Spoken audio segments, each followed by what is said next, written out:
not work, right? And that's entropy. So one of the reasons that the flood always threatens is merely because of entropy. And you see that reflected in the Egyptian story, because one of the reasons that Osiris falls prey to Seth is because he's old. You know, he was a great hero when he was young and created the Egyptian state, like the men of renown. But now he's old, and it's worse, he's willfully blind. But that's the next thing. But the fact that he's old is just a start. Things fall apart of their own accord. So once something is given to you, you have to maintain it just to ensure its continued existence. And so you actually have a contract with most of the things that you own. It's like a moral contract. Let's say you have a car. Well, you've decided that you're going to sacrifice to have the car. And so you've performed an ethical calculation. But the car was only worth the sacrifice as long as it functions as a car. And so what that means is that to justify the sacrifice you made to have the car, you have to maintain the car. Because otherwise, you're acting out the proposition that the thing you sacrificed for actually didn't have any value, and so you're obliterating that as a useful contract. And you run into the situation where the car will just deteriorate of its own accord, and then you won't have a car at all. Well, so let's say, how do you speed the process by which your car deteriorates? Well, that's easy. You're driving it along the road and it starts to make a ticking noise. Tick, tick, tick, tick, tick. And you think, I should go have that ticking noise checked because you've heard it. And then you think, no, it won't matter. It's like, yeah, probably it'll matter. And what does matter mean? Well, matter is mother. That's chaos too, you know, matter.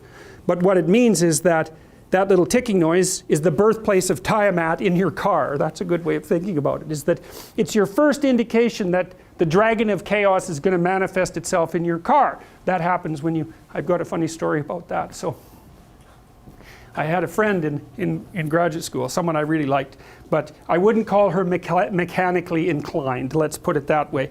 And she had an old Honda, and those things were notorious for rusting out. This is 30 years ago when they were first produced. They weren't adapted well to Canadian winters.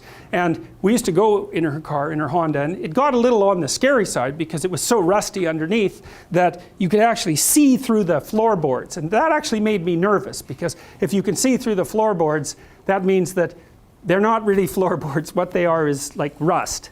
And so I mentioned the fact that that might be a problem to her a couple of times, but she was sort of blithe about it. And one day she was driving down St. Lawrence Street in Montreal, which is the main street running roughly north and south, and her hood popped up. It bent and popped up spontaneously. And so she was really curious about that. And so she was with this friend of hers who was just as clueless mechanically as she was, which is really quite remarkably clueless.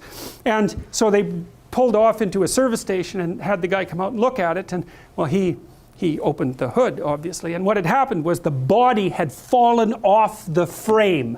So, and what had happened was the shock, which is like supposed to be attached to the car, had pushed up through the hood. So literally the car body had like fallen onto the ground, but she managed to drive the car. Okay, so look, I wouldn't exactly call that willful blindness, because perhaps there was an element of willful blindness. She didn't know anything about mechanics, but you get the point, right? It's like, let's say she would have been in a fatal accident.